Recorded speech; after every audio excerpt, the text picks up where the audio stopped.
Seres humanos, sejam bem-vindos a mais um Conta Aqui, seu amigo Anderson Bravo, como sempre, implorando, suplicando, se inscreve no canal, comenta, compartilha e fala aí, ó.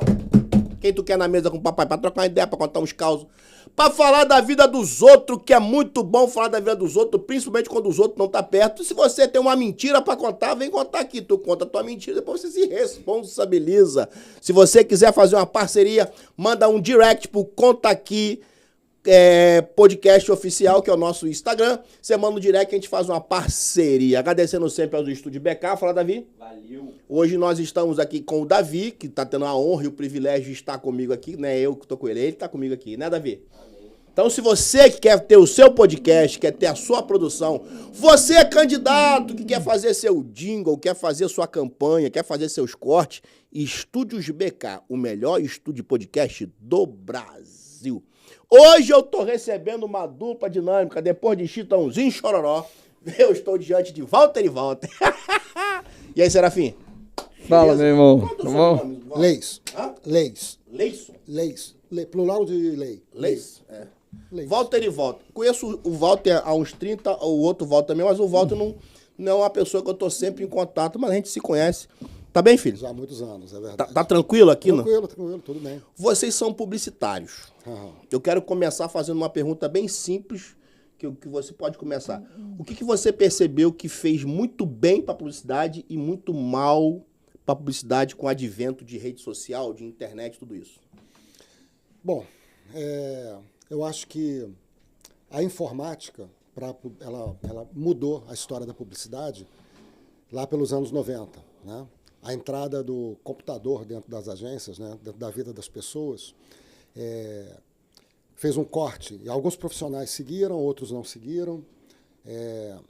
Falando das agências, né, algumas agências começaram a buscar modelos, né, de sobrevivência.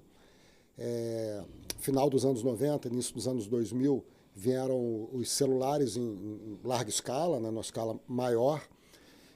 O acesso à informação, o acesso à comunicação entre as pessoas mudou completamente. Depois vieram os smartphones, que ampliaram. Os smartphones, na verdade, reverberaram a internet, né? Reverberaram as redes sociais, e isso mudou completamente as relações humanas. A publicidade, ela é uma ferramenta de venda. Ela vende um produto, vende um serviço, vende uma ideia para pessoas. À medida que as pessoas mudam, que a relação entre as pessoas muda, a publicidade ela tem que se adaptar para atingir seus objetivos.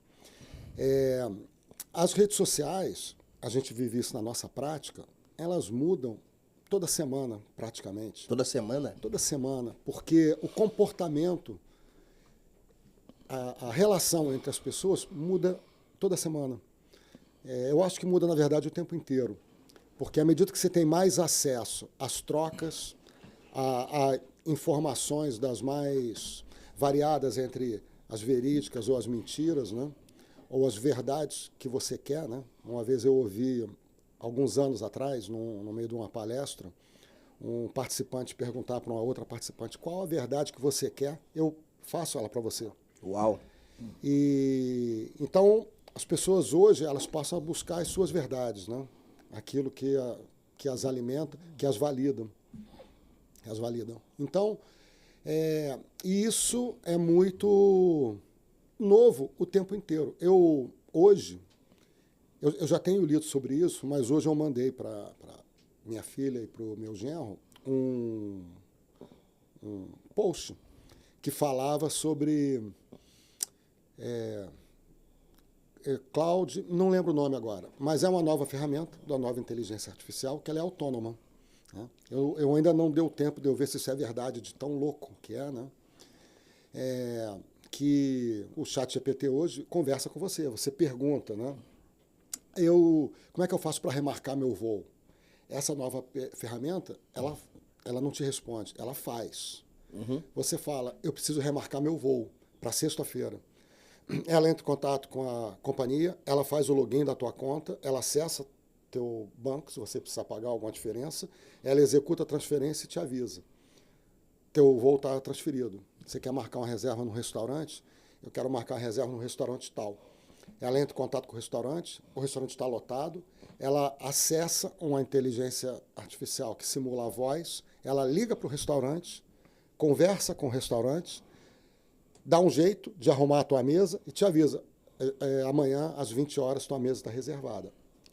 Isso é completamente disruptivo, louco. E eu não sei nem se é verdade ainda. Que o pior de tudo é isso, né? Você não sabe nem se a informação é correta. Né? Mas ela faz muito sentido de existir. Né? Eu acho que se isso não é verdade ainda, vai ser. Eu tenho uma cena muito clara quando eu conheci o Serafim. Vou chamar de Serafim para poder chamar ele de Walter, tá? Porque eu não consegui normalmente até agora entender o sobrenome dele. Normalmente é assim. Bom, tá, daqui a pouco eu tô conhecido como Serafim na rede social, eu mudo minha rede social e tá tudo resolvido. Mesmo, o Serafim é maneiro, bota umas asas assim no final. Olha a publicidade falando aí. Eu conheci o Serafim, na verdade, via uma outra pessoa. Então, quando eu vou conhecer o Serafim, eu vou num escritório e é uma cena assim muito clara que a pessoa abre a porta e bate no pé dele, porque ele tá de joelhos. Eu nunca mais me esqueço disso, já tem 30 anos essa cena. Ele tá de joelhos, com 2 folhas em brancas, uma no chão e uma na parede, e uma peça de material de construção que tá ali e ele tá tirando foto. Então, quando a pessoa abre a porta, a pessoa bate no pé dele, que ele tá de joelho assim, aí ele, peraí, rapidinho. Aí ele, tira a foto, porque na verdade eles estavam montando um catálogo, não é isso? Tipo, isso mudou radicalmente. Você não faz mais isso. Então foi bom pra vocês, da publicidade. Eu já não fazia isso, né? Mas por acaso eu tive que fazer, em algum momento da vida eu tive que fazer. Mas a verdade, assim, tudo isso que o Walter está falando, vai repercutir hoje na sociedade de uma forma muito diferente. Hoje nós estamos vivendo modelos psicológicos muito diferentes, você sabe disso. A gente viveu o tempo em que a propaganda ela é feita por impulso, a compra era feita por impulso. Então você pegava o cara no momento do impulso. Hoje não é mais isso, hoje a compra é estudada. Então você tem que pegar o cara no seu melhor momento psicológico, tem que tratar o momento. Então hoje a propaganda trabalha muito mais com essa psicologia do comportamento do que exatamente com o mercado. Então isso muda completamente a forma de falar. Vocês estão acompanhando esse modelo que agora tem na televisão, que durante... anunciaram ano passado, ontem mesmo eu estava vendo um filme que isso aconteceu. Durante algum tipo, o personagem está bebendo uma cerveja. Aí no canto da tela já aparece aquela cerveja e um QR Code para se você quiser fazer o pedido, e aí deve ter algum tipo de plataforma que você já compra ali na hora. Tipo, você vai beber a cerveja do personagem. Vocês estão acompanhando isso? Isso para mim foi assustador. Tipo, tá me induzindo mesmo a... né? Cobrança, uma hora dessa, gente, pelo amor de Deus. Entendeu? Vocês estão acompanhando isso? A gente já ouviu falar sobre isso, eu não vi acontecendo ainda, mas eu acho que a Globo também estava... a Globo está lançando, né? isso aí. Né? Sim, tudo é venda, né? As emissoras, os veículos, eles vendem espaço. Eles precisam ter entretenimento para ter acesso e vender espaço. Isso é um canal novo que se abre. Como o Walter falou, né? Você mexe muito com o psicológico, né? É óbvio que você vê um cara bebendo, quem gosta de cerveja, vê o cara, ou um refrigerante, ouvindo o barulho da lata, ou a cor do líquido no copo. Você fica com vontade, aparece ali, tudo é muito mais fácil, né? Se busca facilidade em tudo hoje. A gente estava conversando essa semana, não me lembro qual era o tema, que a gente chegou nisso. Tudo que é mais fácil é o que se procura, né? Serafim, sabe uma coisa que eu não ouço falar em lugar nenhum, mas é uma coisa que está acontecendo, é o seguinte. A internet, ela alertou as pessoas por uma coisa que ninguém nunca alertou. O dinheiro que a pessoa tem para qualquer compra é o mesmo. É o mesmo. Então, a pessoa tem lá R$1.000. Esse R$1.000 serve para comprar o celular, serve para comprar... não estou falando de valor, só para você entender o raciocínio. Para comprar o celular, comprar a televisão, tomar cerveja, ele é o mesmo dinheiro para tudo. O que isso acabou acontecendo? Aumentou o mercado de concorrentes. Por quê? Porque o mesmo dinheiro que é para comprar um celular, ele é também para comprar uma bicicleta. A bicicleta, nesse sentido, vira o concorrente de um celular. E não tem nada a ver uma coisa com a outra. Mas quem atender o psicológico melhor, é isso que eu quis dizer, é que vai. Então o cara, na hora que ele bota um QR Code, ele diz, cara, não vou esperar esse cara pensar, eu vou dar porque Não, mas o dinheiro é o meu. pergunta pra você, ele vai gastar esse dinheiro a aonde? minha Vai pergunta gastar pra vocês aqui. é a seguinte, é um universo que eu desconheço, mas eu imagino, né? Vocês são contratados por uma empresa, vocês sentam lá numa mesa para discutir um tema, uma ação, uma propaganda. Aí você tem os respectivos profissionais. É contratado também um psicólogo para isso? No caso da nossa agência, não precisa. Não, mas você tá Mas entendendo a minha gente pergunta? usa. Porque de alguma forma você tá falando o seguinte, o cara consegue fazer ele enxergar que esse R$ 1.000 que serve pra cerveja ou pra bicicleta é um estalo, é um insight que alguém tem que ter. Existe um profissional que fala assim, ó, o momento agora é esse. Mais ou menos. Aí começou por aí, né? Aí começou trabalhando no comportamento da psicologia. Então você pergunta para ela, ela vai te responder exatamente a pergunta que você quer, sobre um determinado público. A gente, começou por aí? A gente, quando vai num cliente, a gente não vai para... Isso mudou. Isso, hoje em dia, a gente, quando vai no cliente, a gente vai para entender qual é o problema que ele tem e de que forma que a gente pode ajudar a resolver.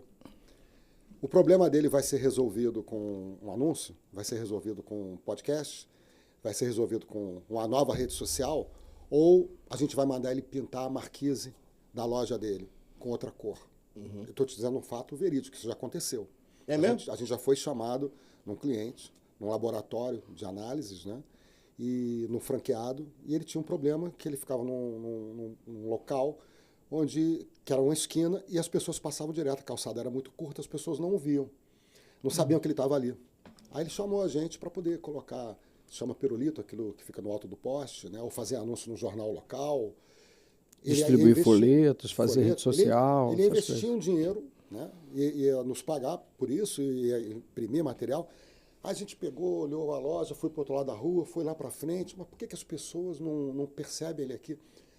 Aí a gente percebeu que ele tinha uma cor tão marcante que a gente falou, cara, antes de qualquer coisa, pinta a tua marquise aqui, com essa cor aqui, que é a tua cor, que as pessoas vão passar a te ver de longe.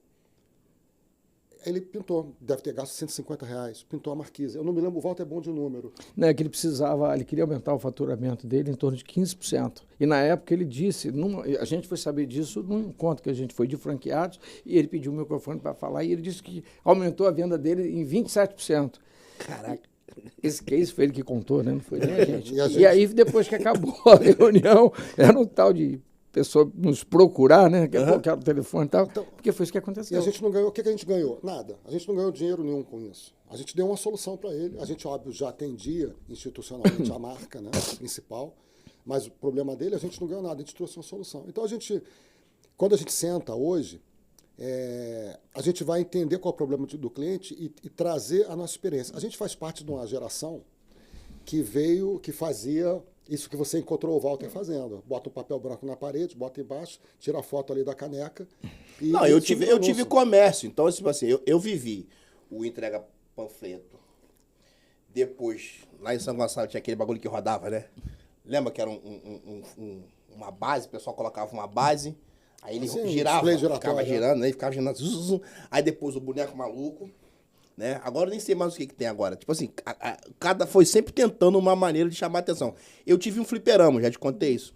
E as minhas máquinas de fliperama, cada uma, eu nem sonhava em ser crente nessa época, mas em cada uma minha tinha uma frase de efeito. Entendeu? Então a pessoa chegava pra jogar ali, tipo, aí já tinha uma frase de efeito ali. Bombardeado Pá, ali já- pela frase. Aí aquilo já chamava atenção, o cara achava aquilo engraçado e ficava ali. Eu sempre gostei dessa coisa da comunicação. Eu fui camelô, né, irmão? Então o camelô raiz, ele... Lá em Niterói tem um clássico, que pra mim é é o melhor de todos, que é o que quem não tem R$5 vai andar igual a lagartixa na parede pra comprar guarda-chuva no dia da chuva. Você não tem R$5, vai andar igual a lagartixa na parede. Aquilo pra mim era muito fascinante. Você falou uma frase agora há pouco, e eu queria a gente passar rapidinho. Vocês conhecem muita gente que, ao invés de crescer na publicidade com o advento das redes sociais, ele abandonou? Vários. Por quê? Eu acho que é resistência.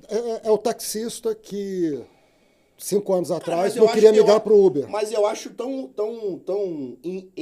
emanado publicidade, rede social não é? Isso hoje, né? Hoje você acha isso, né?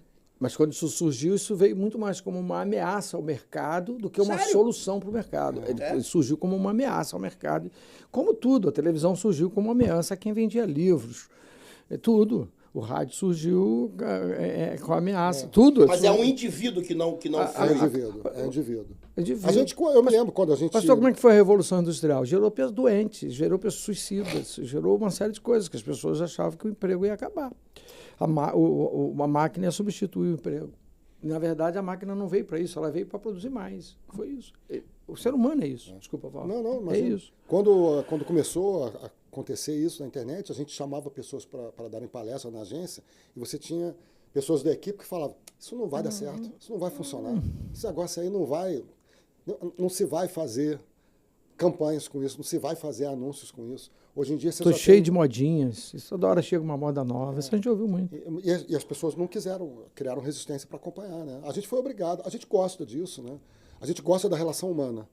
Então, tudo que nos leva a melhorar a relação humana ou trazer melhora para as pessoas, isso nos motiva. Eu e o Walter já somos amigos há quase 40 anos. O que vocês mais gostam de fazer, né, a título de nicho? Essa área de saúde. A gente atende qualquer segmento, mas a gente acabou se especializando muito na área de saúde. Por acaso. Por acaso não, né? Porque a primeira situação que a gente viveu, a gente entendeu propósito ali, né? Se a gente está fazendo um adesivo que vai colar no banheiro de um enfermeiro, ou se a gente está fazendo uma campanha que vai mudar a visão, o posicionamento de um hospital para uma região, de alguma forma o nosso trabalho está chegando na ponta, que é um paciente que está num momento frágil, que está precisando de ajuda, que pode estar entre a vida ou a morte, ou pode estar desinformado em relação a uma patologia qualquer. Então, a gente entende que o nosso trabalho ajuda o hospital, o médico, a clínica, o laboratório a salvar... Vocês interferem naquelas questões de uniforme também? Não? Se chamarem a gente, sim. Sim. Qualquer área de comunicação... Hoje em dia está muito diferente, né? O enfermeiro bota uma roupinha com os bonequinhos, né? Mais aquela porque coisa... isso hoje também interfere na comunicação. É, isso aí. Aí a gente acaba interferindo nisso também. Vocês fazem parte disso também. O nosso modo de trabalhar é um pouco diferente. Por exemplo, a gente quando vai cuidar de uma ambulância, a gente não está vendo um carro que transporta um ser humano de uma casa para um hospital ou de um hospital para uma casa. A gente está vendo uma família que precisa ser acolhida, a gente olha para um paciente que precisa de cuidado, a gente olha para esse ambiente. E a gente olha para o ambiente onde ele vai chegar, como ele vai estar. Então, a ambulância, para nós, é uma outra história, que não é só uma remoção. O mesmo é home office. Quando a gente vê home office, a gente vê alguém home care. O home care. O home care. A gente vê alguém que precisa de quê? De uma pessoa que esteja ali cuidando dele como se fosse um parente. Então, o filho pode trabalhar porque está nas mãos de alguém que vai cuidar com muito cuidado, como se fosse mãe, como se fosse... Então, é assim que a gente vê essas coisas. Então, quando a gente vai fazer o processo de comunicação, a gente acaba interferindo no negócio do nosso cliente, de algum modo. Ainda que seja transformando isso em comunicação. Mas a gente mexe nessa estrutura de negócio, para o cara entender. E aí mexe nessa estrutura, mexe nos funcionários, o que você acaba tendo é um bom resultado de trabalho, um bom resultado de serviço, um bom produto. É isso que você acaba tendo. Então, esse é o nosso papel. Por isso a gente se encanta tanto com a saúde. E a gente tem um espírito empático, né?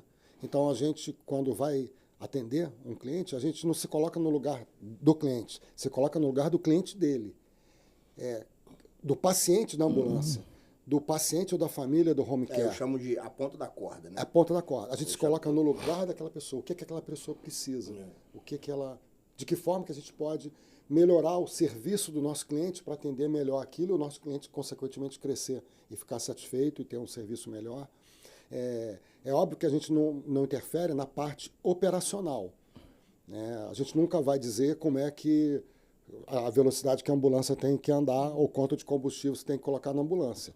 Mas a gente pensa em como é que o motorista da ambulância se relaciona olho no olho com a mãe de uma criança que está sendo removida de um hospital para fazer uma quimioterapia numa clínica. Então, a gente precisa se colocar no lugar da ponta, né? Mas isso vem muito do nosso jeito de ser, né? Até que ponto esse nicho saúde interfere nas questões individuais de cada um, da crença, não é crença de fé, não.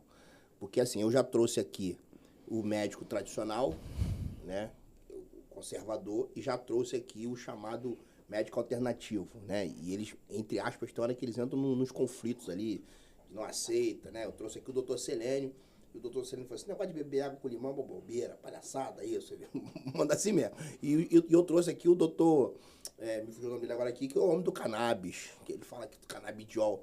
Até que ponto isso interfere em vocês? É o cliente, vocês não... É um cliente. A gente tem... Eu tô falando pra caramba, Walter, você me interrompe. Não, pra quem falou que não ia falar, né? Pois é, Pode começar um podcast, eu já acho não que vou essa falar água nada. tá com alguma coisa. Não, ele chegou assim, não, eu não vou participar, não. Aí eu vou... Já vai falar quando é que é o próximo podcast? Eu quero Quando terminar ele vai falar isso. Vamos montar um, Walter, vamos montar um, Walter. Fica à vontade, não, Walter. mas a gente tá tendo a oportunidade de ter um trabalho com um cliente nosso, onde a gente faz entrevistas com vários médicos, né? Das mais variadas especialidades, né? E é comovente, eu admiro muito a profissão do médico. Assim, se falando tecnicamente, são todos muito inteligentes, porque para chegarem até ali tiveram que se dedicar, abrir mão de muita coisa na sua formação, muito lazer que abriram mão, de noites estudando, de aperfeiçoamento contínuo. Então eu admiro muito tecnicamente. Porém, é comovente ver como eles olham para o paciente. Uma frase assim que eu gostei muito de ouvir de um médico, até um médico famoso, que ele falou: nunca pode ser um médico tratando uma doença. Tem que ser sempre uma pessoa tratando outra pessoa. Forte. Então, isso... E respeitosamente, sem querer te interrompendo, acho que essa frase ela vale para tudo na vida.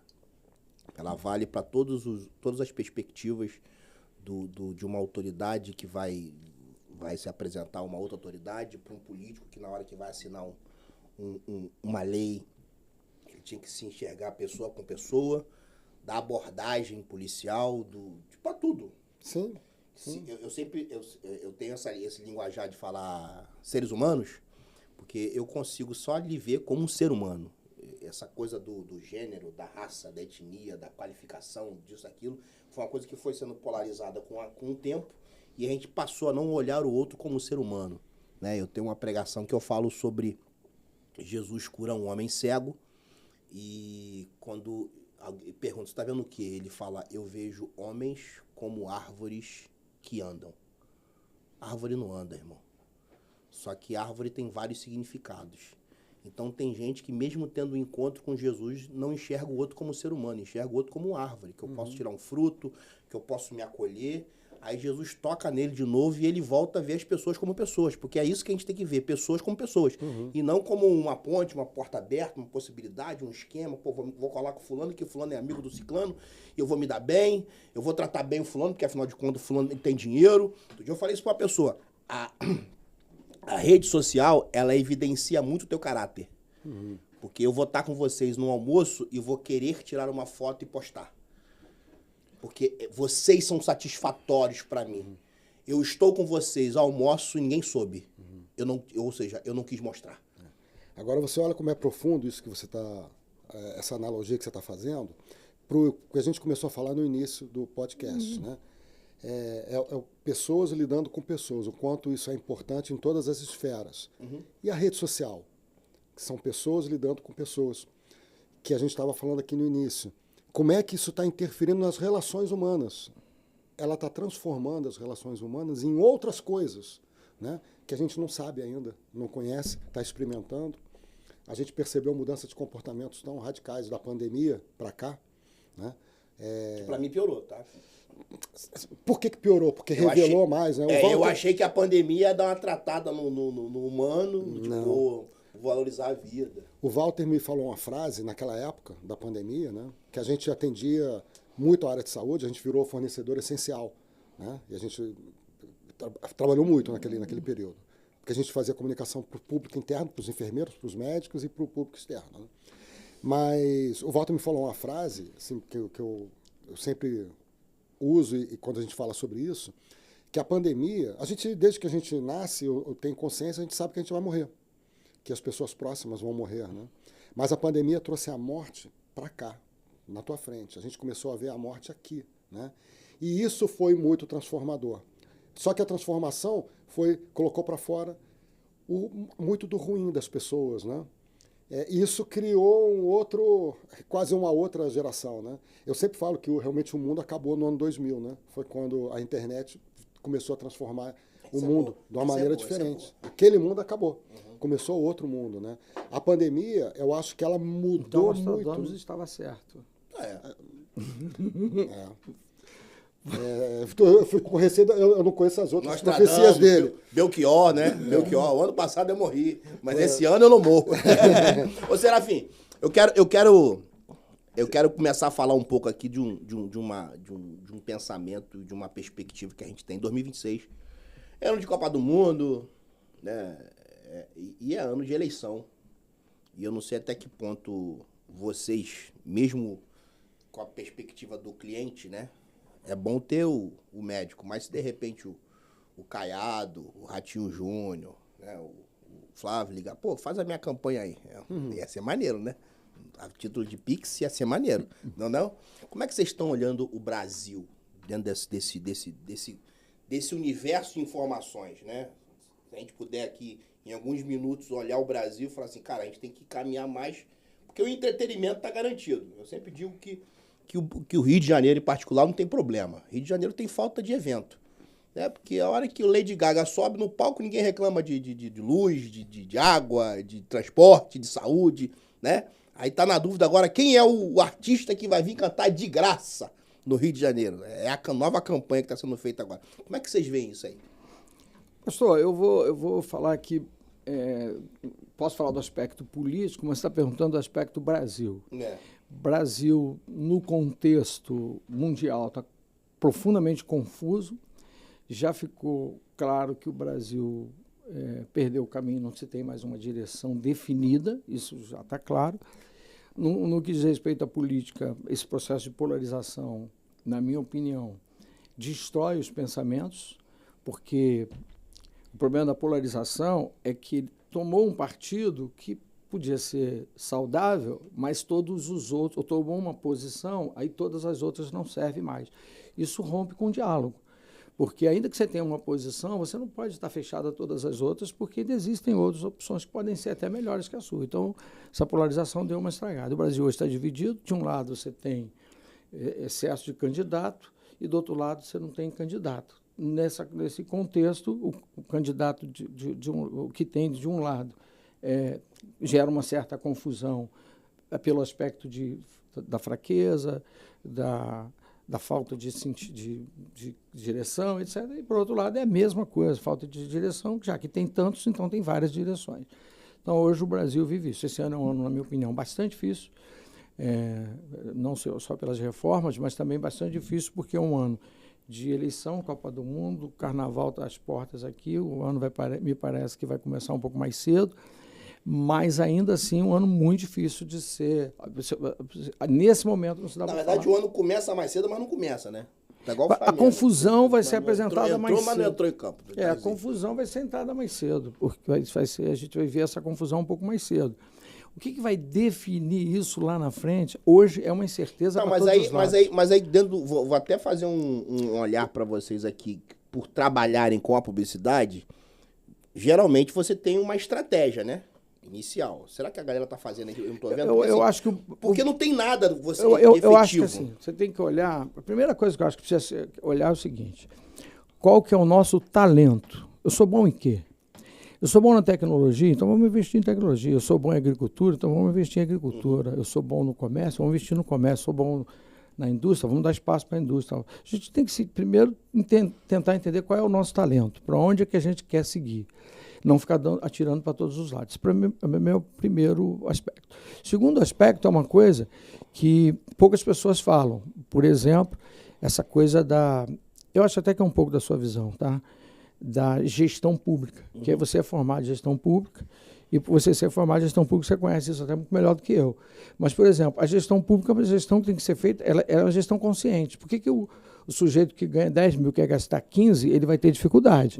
Mas se ele ganha 10 mil e ele consegue conduzir a vida dele com 7, ele vai ser até um cara que junta dinheiro. Então, esta visão precisa ser adequada, a gente precisa ajustar essa visão.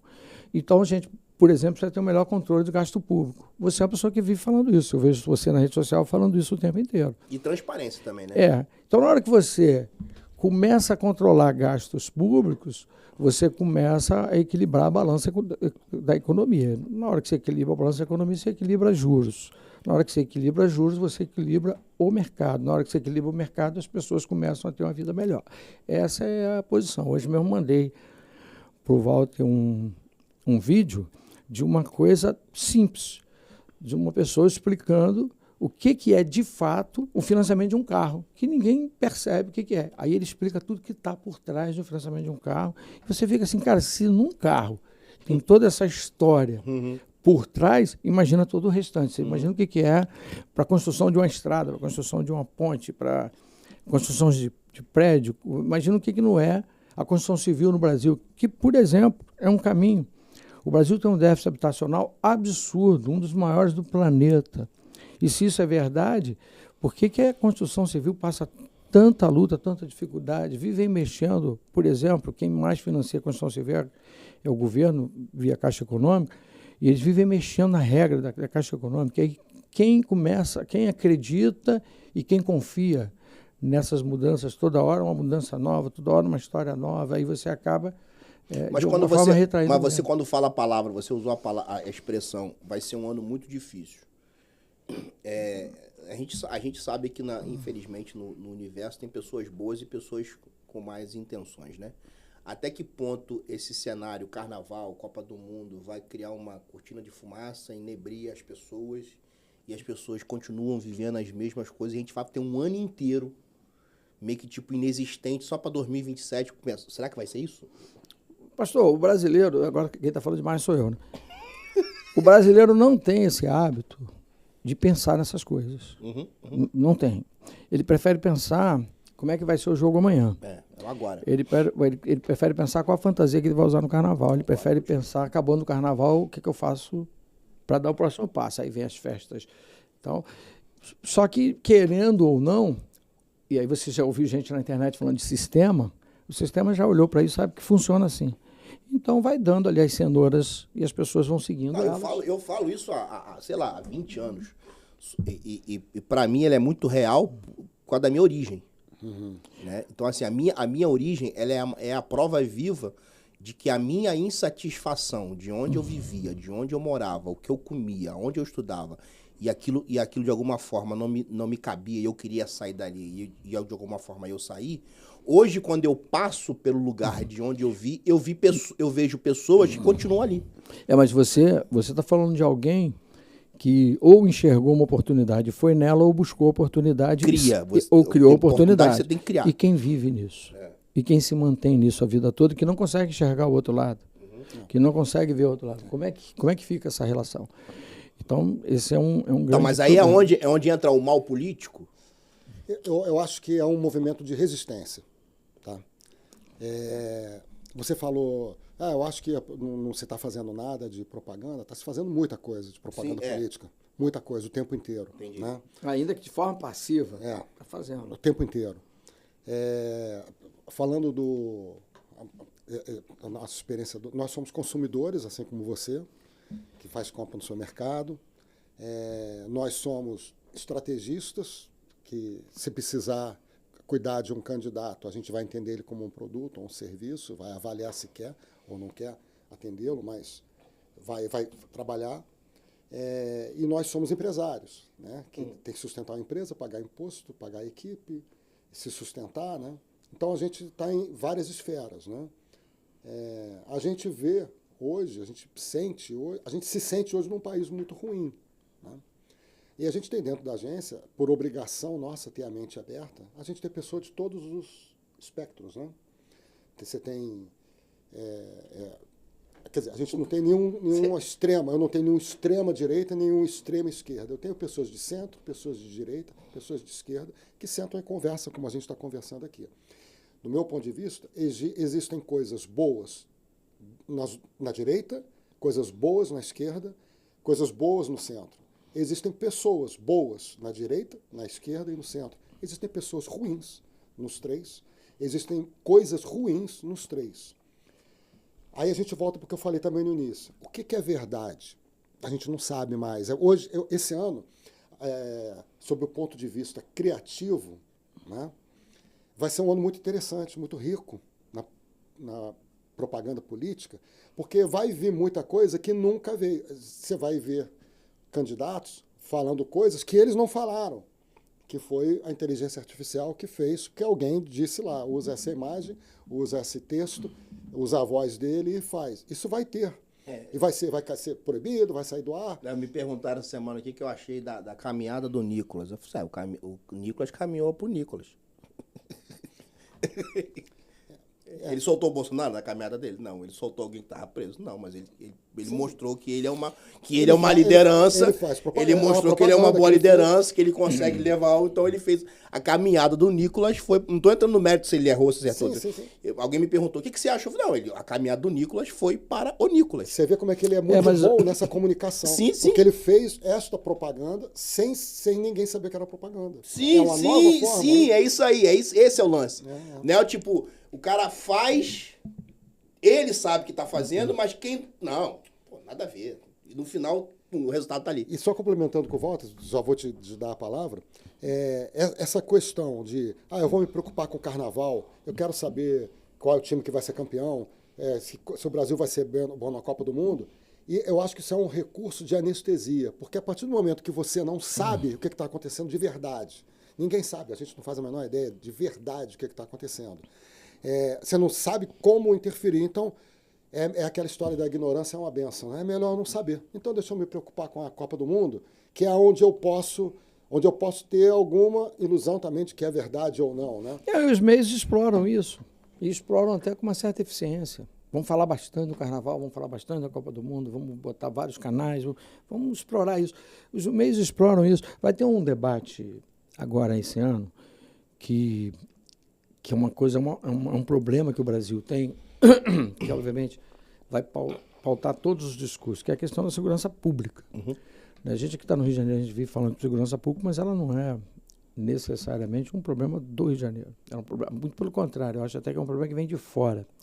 A gente só adota, a gente adota tanto que a gente absorve os marginais que fogem dos outros estados e a gente adota eles aqui, fiquem conosco aqui, é assim que a gente faz. E não percebendo que... Então, isso vai ser um discurso que todo mundo vai ter que usar. Quem entregar a melhor solução e for o mais midiático possível, provavelmente vai ter o maior volume de evidência possível. Então, eu acredito que vai ser a eleição, na minha opinião, apesar de toda a confusão que vai existir, ela vai ser mais clara do que foi a passada. Cada vez mais clara. Por quê? Porque o povo, as pessoas estão mais informadas, estão buscando mais os caminhos. A política, eu ouço falar mal de política desde que eu sou gente, eu ouço falar mal de política. E as pessoas mal entendem o que é política e o que dizer disso. Porque política, na verdade, é algo que não é nem um pouco nocivo, pelo contrário, política é algo saudável.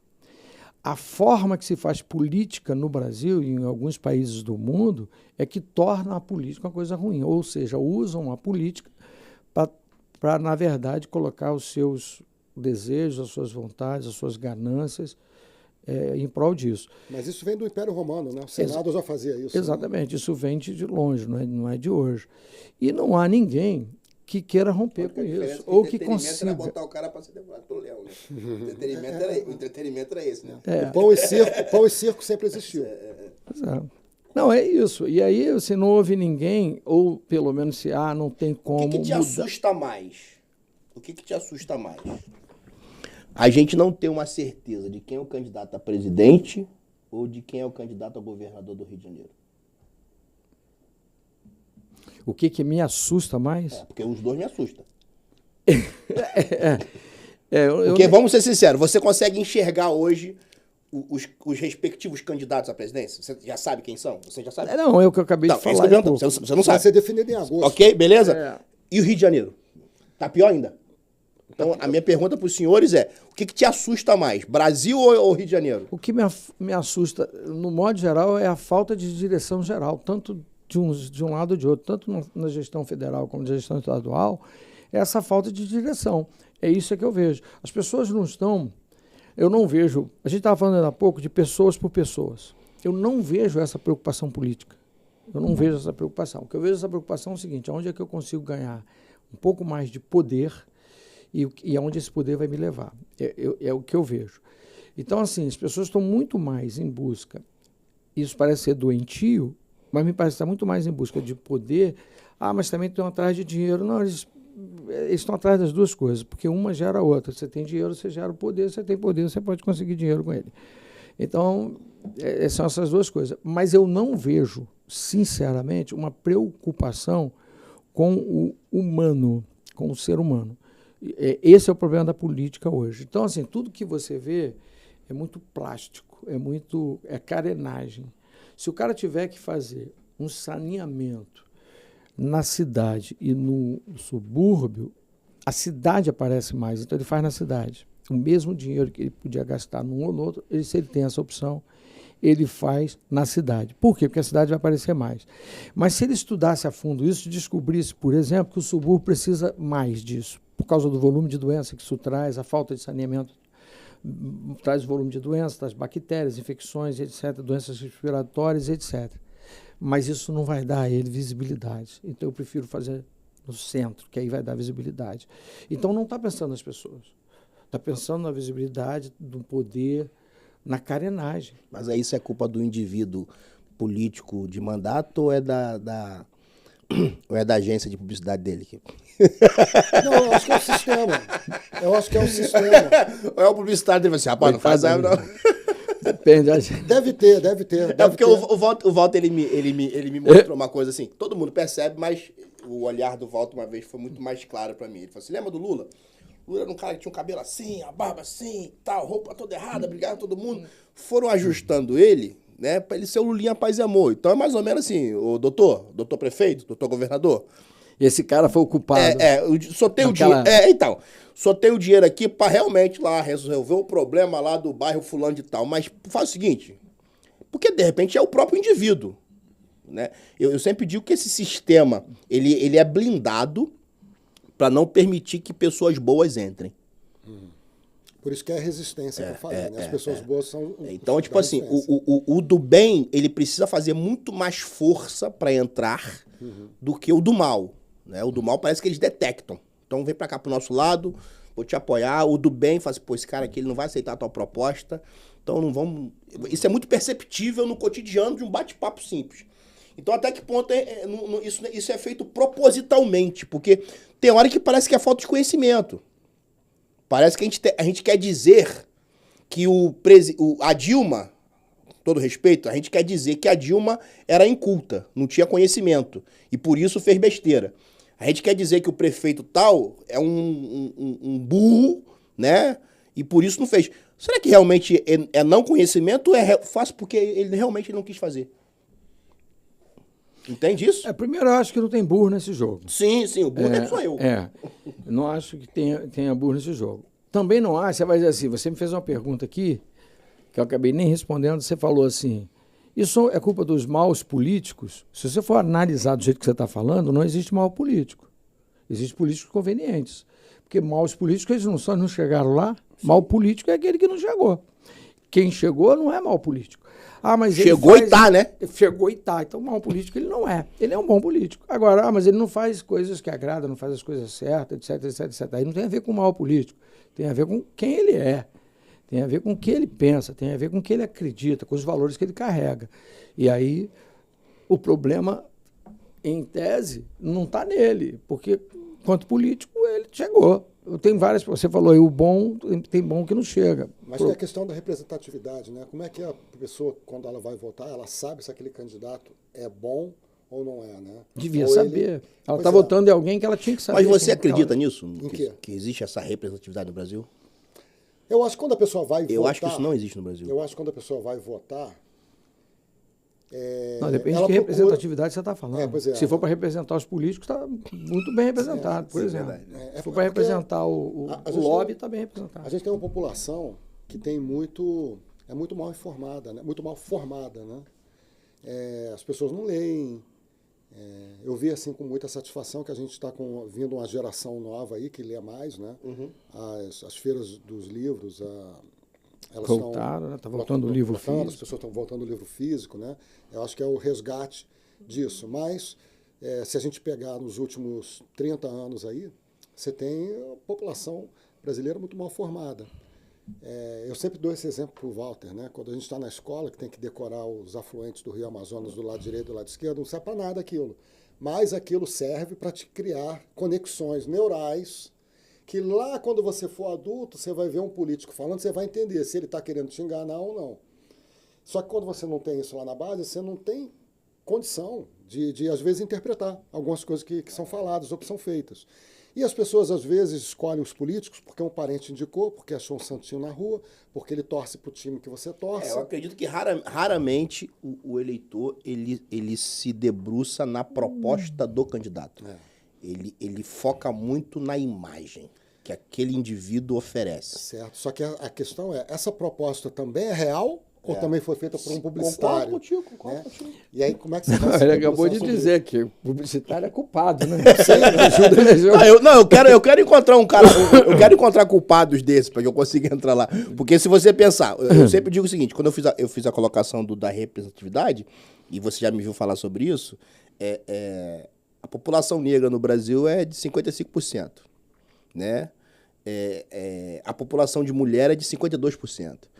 Você não tem representantes negros e mulheres nas respectivas câmaras federais ou estaduais na mesma proporcionalidade. Então, já comprova que, não representa. Uma mulher não consegue fazer a outra mulher votar nela. Por ser mulher? O negro não consegue convencer que o outro negro, isso é uma coisa que eu tenho batido bastante, é interessante para o sistema, o negro que canta, o negro que joga bola, o artista, a cultura. Mas o negro que tem a caneta para determinar decisões para a nação não é importante. Você olha o cenário de ministros federais, você tem um negro. Então, a figura do negro no Brasil, ela é uma figura atrativa no aspecto cultural. Então, ele ganha prêmio tal, porque foi o melhor ator, ganha o papel principal na novela das 9. Ele é colocado de vez em quando na bancada do Jornal Nacional, porque é um jornal de representatividade. E aí você vai adequando essa figura do negro no Brasil culturalmente. Mas daí você enxergar num futuro próximo a figura de um presidente negro, um governador, isso de alguma forma, esse sistema não permite que isso aconteça. E eu não tô aqui fazendo nenhum discurso de mimizento de preto, não. É só para mostrar que essa coisa da representatividade não existe, para mim. Mas eu acho que a representatividade, essa é uma opinião pessoal, tá? Ela não deveria ser, pelo fato da pessoa ser mulher, ser branco, ser negro, ser nordestino, ser sulista. Eu acho que o ideal seria pela competência ou a capacidade daquela pessoa realizar algo em prol de outras pessoas. O fato da raça, da cor, da opção sexual, isso, na gestão, no meu ponto de vista, é absolutamente irrelevante. Eu acho que a representatividade não deveria ser sobre esses outros aspectos, porque eu posso ter, sim, um presidente negro, os Estados Unidos teve, né? Que vai realizar coisas fantásticas. Eu tenho uma frase, eu acho que é dele, né? É tanta polêmica sobre isso, né? Do Morgan Freeman, né? Que fala sobre a consciência negra, né? Ele é das cotas, não. Ele fala que a consciência. Ele fala isso, você gostaria que tenha consciência branca? É isso que ele fala. Se não tivesse... Não, eu concordo 100%. O que eu estou dizendo é que o sistema, ele não permite... Tudo que você falou, eu concordo em gênero, número e grau. O que eu estou dizendo é o seguinte, o sistema, ele não permite nem que haja uma possibilidade de concorrer. Porque uma coisa é você ter, numa disputa eleitoral, seja ela qual for, as mesmas representatividades de forma iguais, e aí sim você analisaria competência e plano de governo, e outra coisa é você nem ter. Isso que eu tô dizendo. Tipo assim, você não tem no cenário. A gente agora há pouco eu perguntei, quem são os candidatos a presidente? Então você não tem ali na lista, né? Você não vai ver na bancada da Band, do debate para presidente, um candidato negro. Se ele é competente ou não, aí seria uma outra história. Mas você não vai ver aquela figura. Você não vai ver na bancada da Globo, dos candidatos a governo do Rio de Janeiro, um negro. É isso que eu tô querendo dizer, entende? Eu, na verdade, eu tenho uma outra visão, pode ser até que eu esteja equivocado com relação à representatividade, porque eu penso em representatividade em cima de ideais e pensamentos. Eu acho que eu sou mais por aí. Porque, o contrário disso, eu vou ficar formando guetos, né? Então, eu tenho vários guetos aqui, de dos negros, da mulher, do homossexual, do sei lá quem, e a gente vai criando esses vários movimentos paralelos, e movimentos cada um defendendo, obviamente, o seu ponto de vista, defendendo o seu caminho e tal. E isso de modo geral, por que é representatividade? Representatividade, na minha opinião, é uma ideia central. O que essa ideia representa para a minha vida? O que essa ideia representa para o país? O que essa ideia representa para o Estado? O que essa ideia representa? Então, para mim, a representatividade deveria ser em cima de um pensamento, sabe? Não de uma ideologia no sentido que a gente conhece aqui, mas de um pensamento. É assim que eu vejo. E se você for notar, por exemplo, os países mais desenvolvidos, eles são assim. Apesar de ter lá sistema como tem no Brasil, apesar de ter tudo isso, mas eles são unidos em cima de uma representatividade. O americano coloca a bandeira na casa dele, independente se ele é republicano ou ele bota lá, ou democrata. Ele bota lá a bandeira dos Estados Unidos na casa dele. Eles são movidos em um pensamento único disso. E você vai vendo, a Alemanha, o país que tornou-se, depois da Segunda Guerra, me parecia, né, que podia ter sido o vilão da história do mundo, tornou-se a potência que tornou-se porque resolveu não se debruçar em cima do acontecido e sim do que a gente vai se tornar. E assim foi. E eu acho que isso é um pouco do que falta. Então, eu entendo que representatividade é isso. Representatividade, para mim, não é partidária. Representatividade, para mim, não são cotas. Representatividade, para mim, não são guetos. Representatividade, para mim, são ideias. Isso, para mim, é representatividade. Senhores, chegamos ao final do Conta Aqui. Aí, viu? Foi tranquilo? Foi, passou rápido. Viu? Rapidão? A câmera aqui é sua. Deixa aí uma mensagem, uma palavra. Cobra quem tá te devendo. Manda uma mensagem. É a oportunidade que você tem. Você tem aí alguns minutinhos aí para poder liberar uma palavra para alguém aí, dar uma mensagem, deixar um pensamento, sei lá o que você quiser. Eu quero agradecer a audiência, agradecer ao Anderson, né, que já não ouvi há muito tempo, né? Mas eu estou sempre acompanhando as histórias dele via Walter, né? E muito obrigado aí pela oportunidade, por ter Eu que agradeço. podido me expressar de alguma forma aí. É o primeiro podcast que eu participo. Eu gosto disso. Então, foi um prazer muito grande. Muito obrigado. Eu que agradeço. Serafim? Para mim, de novo, é uma alegria estar aqui com um amigo, pastor Anderson Bravo. Eu sempre digo que ele faz o meu dia melhor, porque não só pelo fato de ser uma pessoa divertida e etc., mas uma das coisas que eu gosto é que realmente eu tenho como vivência tornar o dia de alguém melhor. E isso ele faz por mim. Toda vez que a gente está junto, ele realmente torna o meu dia melhor. Então, eu queria agradecer a Deus aí pela sua vida, pastor Amém. Anderson. Queria agradecer pelo podcast, pelo Conta Aqui e pela audiência de todos aí. E espero, obviamente... voltar muitas vezes e quero que você tenha o seu podcast. Só isso, só que não era isso que eu ia falar, né? E eu espero que, de alguma forma, esse podcast continue contribuindo com a vida das pessoas aí. Amém, amém. Obrigado, gente. Eu que agradeço. Vocês, com certeza, enriqueceram. Eu sempre termino, Walter, o Conta Aqui com algum pensamento bíblico. O Conta Aqui não é um podcast de nicho. Ele não é fechado no nicho. Eu já coloquei aqui deputado federal, o ex-governador teve aqui, mas já coloquei vendedor de bala, lutador de jiu-jitsu. Eu gosto dessa coisa de ouvir pessoas. Publicitários, né? A primeira vez que o Walter veio aqui, ele falou que ele pensou em ser médico, pensou em ser tal, e aí foi fazendo um monte de curso, né? Então, né? Foi o primeiro de todos. Mas eu sempre gosto de terminar o Conta Aqui com um pensamento bíblico. E geralmente eu não trago nada anotado, eu deixo a conversa fluir e permito que Deus de alguma forma me direcione. E sobre tudo que a gente falou sobre estratégia, sobre publicidade, sobre maneira de se comunicar, né? Às vezes a gente vai entregando para as pessoas, vai entregando para o sistema isso aqui, né? A igreja evangélica durante muito tempo achou que televisão era do diabo, achou que política era do diabo e se afastou, entregou para outros e os outros que assumiram fizeram do jeito deles. Quando você não assume aquilo, alguém vai lá e assume. E foi exatamente o que aconteceu na famosa batalha de Davi com Golias, né? A famosa batalha de Davi com Golias, ela tem vários aspectos, mas um dos aspectos muito interessantes é entender que quando Davi derruba o Golias, e Davi derruba o Golias com a pedra, mas na hora de matar o Golias, a Bíblia diz que Davi pega a espada de Golias. Então ele corta a cabeça de Golias com a arma do próprio Golias.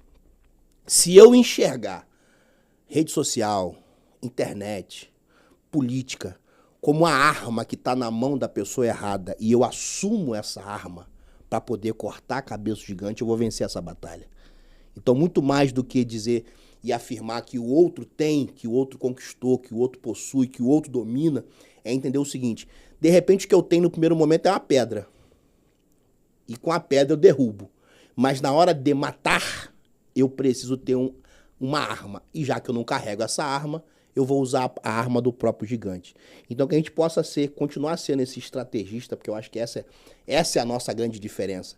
A capacidade, eu sempre digo o seguinte, quando alguém me pergunta, Walter, se eu me orgulho de ser negro, eu digo, eu me orgulho de ser brasileiro, porque ser brasileiro, para mim, é todo dia uma reinvenção. Eu todo dia me reinvento como brasileiro.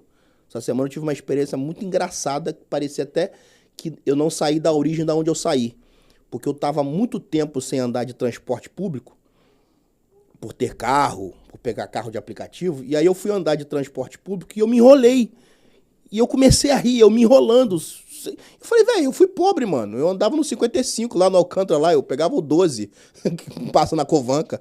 E aí, na hora, eu não sabia o que fazer, eu parei, respirei fundo, aí perguntei pra um, perguntei pra outro, quando eu vi, eu tava lá me resolvendo o meu problema, porque eu dei meu jeito. Foi igual quando eu tava na Alemanha, eu sozinho na Alemanha, sem bagagem, eu falei, como é que eu vou me virar aqui? Eu aprendi a falar 3 palavrinhas em alemão e me sobrevivi 45 dias dentro da Alemanha. Então isso é ser um indivíduo brasileiro, que todo dia você aprende. Então, aqui, esta mesa, com a ajuda, é claro, dos estúdios BK, eu vi que trocou pelo João. Fala, João. João também é um dos sócios, proprietário, dono, aqui é o Davi e o João. Os dois são donos e eles vêm averiguar como é que tá o sistema. Obrigado, tá, João? Então, com a ajuda sempre dos estúdios BK, essa mesa tá franqueada sempre que você quiser vir aqui. Muito obrigado. Viu? E o Serafim já é da casa. Obrigado pela presença de vocês dois. Viu? Muito obrigado. Se inscreve no canal, comenta, compartilha e até o próximo Conta Aqui. Valeu!